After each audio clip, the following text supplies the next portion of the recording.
자, 다음에 11강의 2번으로 바로 넘어간다 얘들아. Keep in mind that 뭐뭐라는 것을 마음에 새겨라 이 말이죠. 명심해라. Keep in mind that 뭐뭐를 마음에 새겨라. 자, 이거는 뭐 이렇게 구조 자체는 이렇죠. Keep in mind라는 것을 하나의 타동사 구처럼 생각을 하세요. 왜 그러냐면 이게 in mind라는 게 사실은 부사구거든. 그리고 이 that부터는 keep의 목적절이야. 이해되죠? 그렇죠? 예, 그렇게 이해하고 있으면 됩니다. while coaching our children to future. 자, 우리 아이들을 코치하고 있을 때 to future success 무엇을 향해서 미래 성공을 위해서 아이들을 코치하고 있을 때 자, 이 부분이 부사절이죠. 그다음 이제 주절 나옵니다. We cannot forget. 우리가 잊을 수 없음을 명심하라. 무엇에 대해서요? 현재에 대해서 잊을 수 없음을 명심하라. 그러니까 애들을 가르칠 때는 장래 잘 되라고 가르치는데 그렇다고 해서 현재를 무시해서는 안 된다. 현재에 대해서 현재를 잊지 않도록 노력해라. 이 말이 되겠죠. 됐니? 사실 이제 현재 중요성에 대한 이야기를 하는 거야. 여기서. 자, 주제를 거의 밝히고 있죠. 자, understanding how what you are doing today benefit you. 자, 여기서 봅시다. 이 how와 what이 같이 붙어 있잖아요. 그러면 문장 구조를 정확히 여러분 알아야 되겠죠. What you are doing today라는 요 부분이 명사절이 되는 거지요. 명사절이 되면서 요 전체 부분이 이 benefit라는 동사의 주어가 이렇게 되는 거죠. 그렇죠? 그래서 여러분이 오늘 하고 있는 것이 자, benefits, 이익을 주다라는 거죠. 그리고 이 how라는 것이 의무사 되겠죠. 어떻게, 그죠? 어떻게 여러분이 오늘 하고 있는 것이 이익을 주는지를 이해하는 것은 이렇게 되겠죠. 여기까지 보면. 자, 그 다음에 당신에게 계속 나옵니다. 그죠? 오늘 그리고 단지 down the road 요렇게 down the road 이렇게 봐야 되겠네요. 요렇게 꾸민다 봐야 되겠죠. down the road는 어떤 경로를 따라 해서 장래라는 뜻이야. 이게 수거예요. 장래 어디선가 이렇게 되겠죠. 장래 어디선가. 이게 어디선가인데 꼭 장소라기보다는 장래의 어느 지점쯤인가 이런 뜻이겠죠. 전체적으로 미래라는 뜻이야. 자, 그러면 여기까지가 주어분이에요. 그러면 전체적으로는 understanding부터 해서 road 여기까지가 이제 주어부고 그 다음에 보세요. understanding의 목적어는 자, 여기서부터 그 다음에 요 앞에까지가 되겠죠. 여기까지 요 조금 진하게 볼까요? 요렇게 그 다음에 요렇게까지가 예, understanding의 목적어가 되는 거지. 그 다음에 요 what 요 부분은 역시 명사절로서 주어가 되는 거죠. 자, 요거를 또 차분하게 선생님이 한번 번역해 볼게. 잘 봐. 우리말 순서에 맞춰서 봅시다. 지금 네가 하고 있는 일이 오늘뿐만 아니라 오늘과 not just 장래의 어느 시점뿐만 아니라 오늘 너에게 어떻게 이익을 주는지를 이해하는 것은 필수적인 부분이다. 개인적 동기부여에 이렇게 되겠죠. 됐니? 그럼 여기서도 핵심적인 게 뭐냐면 장래가 아니라거든. 이게 somewhere down the road 한 게 장래거든. 장래가 아니라 오늘이야. 그렇죠? 오늘 너한테 어떻게야? 어떤 식으로 해. 그렇지? 요것도 여러분 내용을 좀 기억해 둘 필요가 있어요. how를 뭐 다른 거 뭐 위치나 what 같은 걸로 이렇게 섞어서 물어볼 수 있으니까 어떤 방식으로 너에게 이익을 주는지를 이해하는 것이 개인적 동기부여의 필수적인 부분이다라는 거. 요 문장 구조 꼭 이해를 해야 되겠지. 그치? 써봐야 됩니다. 이거는 얼마든지 장문시킬 수 있는 거예요. 알겠니? 딱 봐도 선생님이 이렇게 자세하게 끊어서 이해시키는 거는 작문을 감안하라라는 이야기겠죠. 그렇죠? 서술형 범위가 여러분 다 나왔겠습니다만은 예, 확인해 보시고 혹시 들어가 있으면 출제 가능성 얼마든지 있어요. 자, 그다음 때때로 부사죠. Seeing the big picture. 자, 큰 그림을 보는 것이 충분하지는 않다. 이 큰 그림이라는 거 있잖아요. 이 큰 그림이라는 것은 현재에 가까운 개념이 아니라 미래에 가까운 개념이겠죠. 그렇죠? 우리가 대립적으로 생각할 때 현재와 미래를 지금 대립시켜서 이야기하고 있잖아, 필자가. 이건 미래에 가까운 개념이죠. 그래서 미래 큰 그림을 본다는 것이 충분하지 않다. 사실은 큰 그림이라는 것이 때때로 can be overwhelming. overwhelming 하게 되면 압도하는 이런 뜻이잖아요. 압도한다는 말은 뭔가 짓누르는, 그렇죠? 뭐 이런 뜻이겠죠. 그래서 여기 역시 큰 그림이 주어기 때문에 큰 그림이 사람을 짓누르니까 ing 이렇게 썼겠죠. 맞나요? 그렇죠? 오케이. 뭔가 이렇게 아주 부담스러울 수 있다. 큰 그림이라는 것 자체가 굉장히 부담스러울 수 있다라는 그런 이야기를 하는 거죠. 자, 예를 들어 Writing the manuscript for this book. 이 책에 대한 어떤 원고를 쓸 때, 이 책에 대한 원고를 쓸 때, 뭐 원고 종류는 여러 가지 있겠죠. 뭐 논평일 수도 있고 해설서일 수도 있고 뭐 있겠죠. 쓸 때 나는 씁니다. 많은 아침을, 자, 많은 아침을 쓴다. 많은 아침을 보낸다 이런 뜻이 되겠죠. 그 다음 이제 spend 다음에는 ing 들어와야 되겠죠. 그렇죠? ing. 예. procrastinating. 자, 이거 미루면서 미적거린다는 거죠. 이게 미루면서 많은 아침을 보냅니다. 왜냐하면 나는 오직 볼 수 있기 때문이죠. 큰 그림만을 볼 수 있기 때문이죠. 아, 내가 언젠가는 수능에서 시험을 잘 쳐서 내가 서울대를 가야겠어. 라고 이제 큰 그림만 그리면서 언젠간 되겠지 하면서 계속 이렇게 아침을 그냥 보내는 거고 잠 올 때 그냥 자는 거죠. 언젠가는 공부하겠지, 나중에 하겠지 하면서 이제 잠을 그냥 자는 거죠. 미루는 거예요. 거의 이제 망하는 사람들의 특징이 그런 거죠. 이 글은요, 선생님 좀 이따 이제 우리 내용 정리할 때 이야기하겠지만 굉장히 좋은 글입니다. 나는 내가 만일에 출제자라면 이 지문은요 꼭 낼 것 같아요. 어떤 식으로든 애들한테 꼭 읽히고 싶어요. 굉장히 중요한 내용입니다. The big picture overwhelmed me. 그 큰 그림이 자 나를 압도했다죠. 여기서는 과거형이죠. PP 아니에요. 그렇죠? 과거형으로서 타동사죠. 나를 압도했다. 그러니까 그 큰 그림이 나를 압도했기 때문에 나를 굉장히 부담스럽게 만들었다. 이런 의미가 되겠죠. The ability to break goal down into manageable pieces. 자, 여기 봅시다. 여기 보면 to break는 자, break하는 능력 이렇게 되겠죠. 그 다음에는요, 요렇게 끊기겠죠, 그렇죠? 요렇게 break a goal down. 목표를 break down 하는 거죠. 목표를 break down 하는 거. 깨는 능력이죠. 그리고는 뭐예요? into가 나오죠. 깨서 뭘로 바꿔요? manageable, 관리 가능한 조각으로 바꾸는 능력이죠. 그러니까 여기서부터 말하자면 요거 지울까? 이 전체가 앞에 있는 ability를 이렇게 꾸미는 거죠. 됐니? 목표를 break down 해서 관리 가능한 조각들로 만드는 능력이 is important, 중요하다, 동기부여에. 됐지? 자, when I saw. 자, 내가 보았을 때 또는 알았을 때.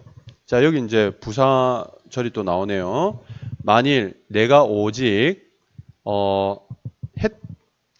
했다면 some every day. 매일 어떤 일을 내가 오직 했다면, 하기만 했다면 내가 결국에는 도달했을 것이라는 것을 알았다면 내 목표에 어떤 목표? 끝내겠다는 목표 이렇게 되겠죠. 뭐를? 큰 프로젝트를. 됐니? 자, 여기 보세요. when부터 이 when부터 여기까지가 프로젝트까지가 부사절이에요. 부사절이고 that부터 프로젝트까지가 so의 목적인 거지. 그래서 내가 알았을 때 이렇게 되겠죠. 내가 알았을 때 뭐를 뭐뭐 했더라면 자 여기서부터 여기까지가 부사절이겠죠. 내가 오직 매일 뭔가 일을 하기만 했더라면 내가 결국에는 이런 목표에 도달했을 것이라는 것을 알았을 때 나는 동기부여를 받았다. 하도록 a little bit 작은 일을 매일 하도록 그렇죠? a little bit 큰 일이 아니라 작은 일이죠. 작은 일을 하도록 동기부여를 받았다. 됐니? 이해되니? 됐죠? 자, 요거는 가정법 과거입니다. 그렇죠? if, did, would 가정법 과거예요. 알겠니? 이걸로 뭐 문제가 나올 것 같지는 않고 가정법의 핵심은 이거죠. 예, 과거조동사. 과거조동사를 안 쓰면 가정법이 깨져요. 그게 사실은 가정법에서 가장 중요한 거고 이런 게 고3에는 이 would 가지고 문제를 낼 일은 거의 없을 것 같으나 여러분 이게 가정법 과거라는 형태는 알고 넘어가야 되겠죠. 됐어요? 예. 자, 그 다음에 I began to enjoy 나는 즐기기 시작했다 여행을 어떤 여행이니? 쓰는 여행이 되겠죠. 쓰기의 여행이죠. 자기 일을 이야기하는 거죠. 뭐 할 때 즐기기 시작했어요? 내가 보았을 때, 알았을 때 얼마나 매일 쓰는 것이 자 여기 everyday writing 뭐 이렇게 되겠죠. writing everyday 매일매일 쓰는 것이 얼마나 또는 어떻게 이익을 주는지 나에게 오늘 자 이렇게 되겠죠. Not just at some time in the future 미래의 어느 때 이게 somewhere로 같은 말이죠. 미래의 어느 때가 아니라 이렇게 되겠죠. 자 그러면 이 부분은 이제 또 선생님이 번역을 한번 해볼게. 뒤에서부터 할게요. 미래의 어느 때가 아니라 단지 아니라 오늘 매일 글쓰기를 하는 것이 나에게 어떻게 이익을 줄지를 내가 알았을 때 나는 쓴다는 여행을 즐기기 시작했다. 이렇게 되는 거지. 됐어요? 이제 직역 한번 할게요. 나는 즐기기 시작했다. 쓰는 여행을 내가 알게 되었을 때 어떻게 얼마나 매일 쓰는 것이 나에게 이익을 주는지 오늘 단지 미래 언제가 아니라 여기 직역이죠. 이렇게 직역해도 무슨 말인지 알 수 있도록 여러분들이 자꾸 이제 글을 읽어서 이 영어식 어순이란 게 결국 얘네들의 사고방식의 순서거든. 어순이 사고방식의 순서야. 무슨 말인지 알겠지? 자꾸 여러분 익숙해져야 된다. 자, 그 다음 in that sense 자 그런 여기서 의미겠죠. 그런 의미에서 조심해라 이렇게 되겠네. be careful은요.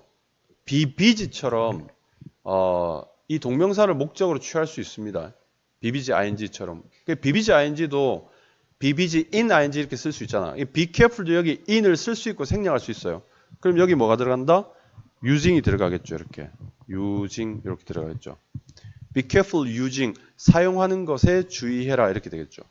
be careful using 사용하는 것에 주의해라. 뭐 큰 그림을 무엇으로써 동기부여로서 사용하는데 주의를 하라 이 말이죠. 큰 그림이 동기부여하는 데는 전혀 도움이 안 된다. 왜? 허황되다고 보는 거지. 알겠니? 알겠지? 나는 대통령이 될 거야. 이게 아니라 나는 100억을 벌 거야. 이런 게 아니라 오늘 당장 알바라도 하나 해라. 이런 뜻인 거야. 서울대 가려고 꿈꾸지 말고 오늘 당장 단어 하나 외워라. 이 말인 거지. 자, 내용 정리해 볼게. 우리 아이들을 미래의 성공을 위해 지도하는 중에 현재에 대해서 잊으면 안 된다는 것을 명심하라. 자, 애들 지도하는 이야기부터 먼저 하고 있죠. 미래 때문에 현재를 잊으면 안 된다. 그 이야기로 시작을 했어요. 자, 여러분이 오늘 하고 있는 일, 즉 이건 현재 일이죠. 오늘 하고 있는 일이 어떻게 해서 앞으로 어느 때만이 아닌 미래가 아닌 오늘 도움이 되는지를 이해하는 것은 동기부여에 있어서 필수적이다. 즉 중요한 내용은 뭐냐면 오늘 하는 일이 도움이 되는지 오늘 도움이 어떻게 되는지 이해하는 것이 동기부여의 필수적인 부분이다. 즉 오늘 내가 하는 것이 오늘 내게 도움이 된다를 알아라 이 말이죠. 자, 그래서 여기서 이제 추가적으로 이제 이야기를 하고 있는 거죠. 추가적으로 오늘 하고 있는 일이 아닌 큰 그림이죠. 그러니까 여기서 큰 그림이라는 것은 오늘 하고 있는 일에 대한 이야기를 하는 게 아니야, 그렇지? 큰 그림은 감당하기 어려운 것일 수도 있다라는 거지. 됐니? 이 두 개가 서로 대립적으로 나오는 거야. 여기서는 오늘 하는 일의 중요성이고, 자, 요거는 써볼까? 오늘 하는 일의 중요성에 대한 이야기를 하는 거죠. 그렇죠? 그리고 그 다음에 따라온 내용은 뭐냐면 큰 그림, 이건 미래 일이잖아. 큰 그림의 부담이겠죠. 감당하기 어렵다니까. 그렇죠? 오버웨밍이니까. 됐니? 큰 그림의 부담으로 연결되는 거죠. 이렇게 얘기를 이렇게 흘러가고 있어요. 자, 예를 듭니다. 예를 들고 있어. 어떤 원고를 쓸 때 자기가 큰 그림만 볼 수 있어. 즉, 큰 그림, 미래 생각만 한 거지. 내가 이 글을 써서 책을 내고, 뭐, 인기를 얻어서 베스트셀러 작가가 되고, 이런 생각만 한 거죠. 그러면서 결국 할 수 있던 게 뭐라고? 매일 못하니까 계속 미뤘다는 거지. 그치? 왜 그랬을까? 왜 그랬을까? 그 큰 그림이, 자기가 볼 수 있었던 그 큰 그림이 실제로 어땠다고? 버거웠다는 거지. 이 이유를 나타낸 거죠. 계속 미뤘던 이유는 버거웠기 때문에 그렇다는 거지. 그치? 자, 그럼 어떻게 해야 될까? 버거웠기 때문에 그런 버거웠던 큰 그림이 아니라 어떤 거? 조각, 그 큰 그림을 쪼개야 된다. 이렇게 했죠. 그쵸? 그럼 그걸 또 어떻게 하는데? 만일 이 쪼개진 일이니까 어느 정도의 일, some work이라는 게 쪼개진 일이겠죠. 그렇게 연결해야 되겠죠. 그 쪼개진 일을 하기만 했다면 목표에 도달할 것이다 라는 이 사실을 이해했다면 의욕이 생겼겠다. 즉 자기한테 동기부여가 됐을 거다. 이렇게 이야기하고 있는 거예요. 알겠지? 자, 그 다음에 이제 계속 반복적으로 이야기되고 있는데요. 내가 매일 글을 쓰는 것이 오늘 내게 도움이 되는지를 이해했을 때 나는 그 쓰기라는 여정을 즐기기 시작했다. 자, 같은 내용이죠. 같은 내용인데 여기 보면 자기 예를 들고 있잖아요. 그래서 자기가 이제 글 쓰는 사람인데 원고 쓸 때 계속 미룬 이유는 큰 그림이 버거웠기 때문이고, 그래서 대책이 뭐냐? 큰 그림을 조각을 내야 된다. 조각을 내고 나서 뭔데? 만일 조각 내는 그게 조각 낸 일만 조그만 일을 잘하면 아마 목표에 도달했을 것이다 라는 것을 알았더라면, 내가 알았을 때 내가 의욕이 생겼다. 그래서 이제 그 다음에 이제 구체적인 이야기를 하고 있죠. 글 쓰는 것이 오늘 내게 도움이 된다는 걸 이해한 거죠. 더 구체화된 거죠. 글 쓰는 것. 그렇죠? 그렇게 되어서 글쓰기라는 여정, 그 글쓰기의 여행을 즐기기 시작했다는 거죠. 이렇게 이제 이 예를 마무리하고 있는 거죠. 고로 결론은 뭐냐면 이 큰 그림을 동기부여에 사용하는 것은 좀 조심해야 될 필요가 있다. 됐어요? 예. 큰 그림으로 뭔가 큰 목표, 원대한 목표, 혹은 미래의 어떤 목표를 가지고 미루지 말고 그걸로 동기를 삼으려고 하지 말고 매일매일 현재 일에 충실을 하라라는 거죠. 그렇죠? 진리입니다. 진리. 이게 학생이나 애나 어른이나 이 이야기가 선생님이 볼 때는 진리인 것 같아요. 지금까지 쌤도 뭐 이렇게 짧지 않은 기간을 살아온 만큼 또 앞으로 살아야 되겠지만 보면 이 말처럼 정확한 이야기 없는 것 같아요. 이게 단 것 같아요. 무슨 말인지 알겠니? 매일 하는 거야. 그러니까 걱정할 시간에 뭔가를 하고 진짜 어렵지. 근데 사실 의지가 필요한 거죠. 고민할 시간에 뭔가를 하고 이렇게 하다 보면 뭐가 되는 거지. 매일매일 하는 거. 예, 정말 중요한 내용인 것 같아요. 자, 우리 11-2번은 이렇게 마치겠습니다.